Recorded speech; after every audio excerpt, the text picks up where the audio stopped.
आप सभी का पुनः एक बार लर्निंग अड्डा 21 में मैं हार्दिक स्वागत करता हूं। साथियों, मैं हूं संजय सिंह यादव और साथियों, आज की जो वीडियो ली गई है ये संविधान निर्माण की प्रमुख समितियों एवं उनके अध्यक्षों को लेकर के ली गई है।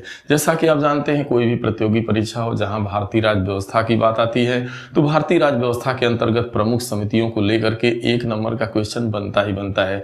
साथियों, इस वीडियो में जो लिया गया क्वेश्चन है वो ये आपको जानने को मिलेगा कि वास्तव में जो है भारतीय संविधान की जो निर्माण की जो प्रमुख समितियां थी, इनको बनाए जाने की क्या आवश्यकता थी और ये वास्तव में कितने प्रकार की होती हैं। और इसमें एक बहुत ही महत्वपूर्ण समिति बनाई गई थी जो प्रारूप समिति के नाम से जानी जाती थी, जिसके अध्यक्ष बाबा भीमराव अंबेडकर थे। इनमें कुल कितने सदस्यों की संख्या थी, इसको लेकर भी प्रश्न पूछा जाता है। और इस वीडियो के अंतर्गत आपको यहाँ पर यह भी जानने को मिलेगा कि जो भी प्रमुख समितियां बनी है, यहाँ पे हालांकि प्रमुख समितियों को ही लिया गया है जो काफी इंपॉर्टेंट है, जहां से क्वेश्चन आपके बनते हैं और इन समितियों के कौन अध्यक्ष हुआ करते थे। तो चलिए साथियों, हम लोग वीडियो की शुरुआत करते हैं। यदि आप नए हैं, अभी तक आपने हमारे चैनल को सब्सक्राइब नहीं किया हुआ है तो कृपया करके हमारे चैनल को आप सब्सक्राइब कर लीजिएगा, वीडियो में अंत तक बने रहिएगा। तो हम लोग बात करते हैं संविधान निर्माण की प्रमुख समितियों के संबंध में। तो यहाँ पे आपको सबसे पहले ये जान लेना होगा कि भारतीय संविधान के निर्माण की प्रक्रिया जब शुरू हो गई थी तो उस समय उद्देश्य प्रस्ताव को स्वीकृति मिल जाने के बाद जो है संविधान निर्माण के लिए प्रमुख समितियों की आवश्यकता महसूस हुई।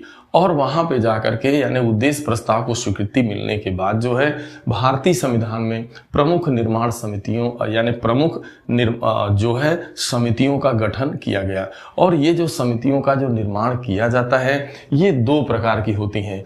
एक तो होती है प्रक्रिया संबंधी समितियां और दूसरी होती है विषय संबंधी समिति या प्रारूप समिति।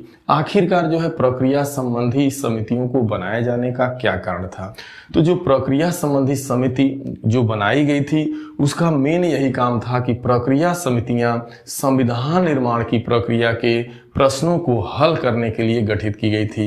यानी संविधान निर्माण की प्रक्रिया में जो भी जटिलताएं आएंगी या जो भी उससे जुड़े क्वेश्चन होंगे उसको हल करने का काम यह समिति करेगी, प्रक्रिया समिति।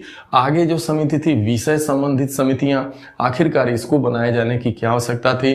तो इसका जो मेन काम था वो यही था कि संविधान का निर्माण करना। यह जो विषय संबंधी समितियां थी यह जो है संविधान का निर्माण करने वाली एक तरह से देखा जाए तो प्रमुख समितियां थी। तो अब हम लोग देखते हैं कि प्रक्रिया संबंधी समिति में कौन कौन सी समितियां आती हैं। तो प्रक्रिया नियम समिति, अधिकार समिति, सभा समिति, परिचालन समिति, अनुवाद समिति, ये सारी समितियां जो है प्रक्रिया संबंधी समिति के अंतर्गत आती हैं। अब हम लोग बात करते हैं विषय संबंधी समितियां या प्रारूप समिति। तो यहाँ आती है संघ शक्ति समिति, संघीय संविधान समिति, प्रांतीय समिति, मूल अधिकार समिति, रियासत समिति, अल्पसंख्यक एवं झंडा समितियां। तो ये आपकी जो है आपकी विषय संबंधित समितियां थी जो है। अब यहाँ पे हम लोग देख लेते हैं कि जो भारतीय संविधान के निर्माण की प्रक्रिया में जो प्रमुख समितियां थी और उनके कौन कौन अध्यक्ष थे। तो बात करते हैं हम लोग सबसे पहली समिति जो प्रारूप समिति के नाम से जानी जाती थी। और इस प्रारूप समिति के जो अध्यक्ष थे डॉक्टर भीमराव अंबेडकर थे। तो यहाँ एक प्रश्न यहाँ से पूछा जाता है कि आखिरकार प्रारूप समिति में कुल सदस्यों की संख्या कितनी थी? तो 7 थी जो है। और इसमें डॉक्टर भीमराव अंबेडकर जो है यानी डॉक्टर भीमराव अंबेडकर सहित कुल मिला के 7 ही मेंबर थे, ये ध्यान में रखना है।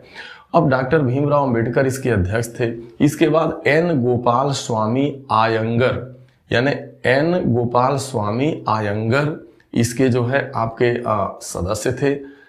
और के एम मुंशी भी सदस्य थे। कृष्णा स्वामी अय्यर, सैयद मोहम्मद सादुल्ला और एन माधव राव और डीपी खेतान। इसको जो है कि याद करने का तरीका और होता है कि भीमराव अंबेडकर के बाद यानी आपके आयंगर हैं, मुंशी हैं, अय्यर हैं, सादुल्ला हैं, राव हैं और खेतान है। कभी कभी आता है कि निम्नलिखित में से कौन व्यक्ति जो है प्रारूप समिति का सदस्य नहीं था। तो अगर इनके नाम आपको अच्छे से, अगर आप लास्ट में टाइटल का भी ध्यान रखते हैं यानी अंबेडकर जी, आयंगर, मुंशी, अय्यर, सादुल्ला राव खेतान, तब भी आप बड़े आराम से बता पाइएगा। तो ये बहुत ही प्रमुख समिति है जहां से बार बार क्वेश्चन बनता है। अब आगे हम लोग चलते हैं, तो यहाँ देख रहे हैं आपका है संघ संविधान समिति। तो देखिए संघ संविधान की समिति जो बनाई गई थी उसके अध्यक्ष थे जवाहरलाल नेहरू, और है प्रांतीय संविधान समिति है, यानी जो प्रांतीय संविधान समिति थी इसके अध्यक्ष थे सरदार वल्लभ भाई पटेल। यह भी बहुत ज्यादा पूछा जाता है कि प्रांतीय संविधान समिति के अध्यक्ष कौन थे, तो सरदार वल्लभ भाई पटेल थे। और दूसरा भी काफी महत्वपूर्ण है मूल अधिकार एवं अल्पसंख्यक समिति। तो मूल अधिकारों को लेकर के एवं अल्पसंख्यक को लेकर के जो समिति, मूल अधिकार एवं अल्पसंख्यक को लेके जो समिति बनाई गई थी, इसके अध्यक्ष सरदार वल्लभ भाई पटेल थे। आपके आगे की समितियां हैं जो यहाँ जो है 4 प्रमुख समितियों को आपका लिया गया है, यहाँ पे बनाई गई थी जो उस समय, और उसके अध्यक्ष थे आपके डॉक्टर राजेंद्र प्रसाद, जो संविधान सभा के उस समय स्थायी अध्यक्ष माने जाते थे। जैसे झंडा समिति का पूछता है तो डॉक्टर राजेंद्र प्रसाद, रियासत समिति जो देसी रियासतें हुआ करती थी तो रियासत समिति डॉक्टर राजेंद्र प्रसाद, और संचालन समिति भी डॉक्टर राजेंद्र प्रसाद, और नियम समिति के भी अध्यक्ष थे डॉक्टर राजेंद्र प्रसाद। तो ये जितनी समितियां हैं काफी इंपॉर्टेंट है। और यहाँ पर मूल अधिकार एवं प्रांतीय संविधान समिति, जहां संघ की बात आएगी वहां पे लगभग आप देखेंगे संघ संविधान समिति पंडित जवाहरलाल नेहरू, और संघ शक्ति समिति भी तब भी पंडित जवाहरलाल नेहरू। तो संघ शक्ति समिति और संघ संविधान समिति, इतना दोनों को दिमाग में रखना है ताकि इनमें जब भी संघ का नाम आए तो समझ जाना है कि यह जो है जवाहरलाल नेहरू इसके अध्यक्ष थे। आगे है कार्य संचालन समिति, तो इसके थे के.एम. मुंशी थे इसके अध्यक्ष, और एक है राज्य समिति, तो वहां राज्य समिति को लेकर के जवाहरलाल नेहरू को अध्यक्ष बनाया गया था।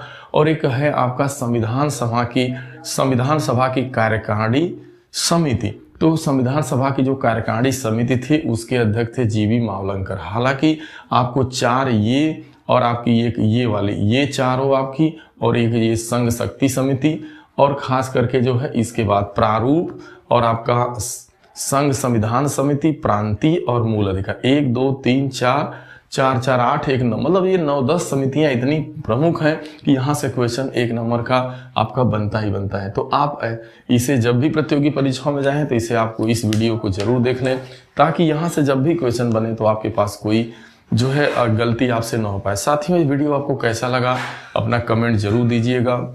आप यदि नए हैं, अभी तक आपने हमारे चैनल को सब्सक्राइब नहीं किया हुआ है तो कृपया करके चैनल को सब्सक्राइब कर लीजिएगा। और साथियों मिलते हैं अगली वीडियो में, तब तक के लिए आप सभी को ढेर सारी शुभकामनाएं। Thank you so much.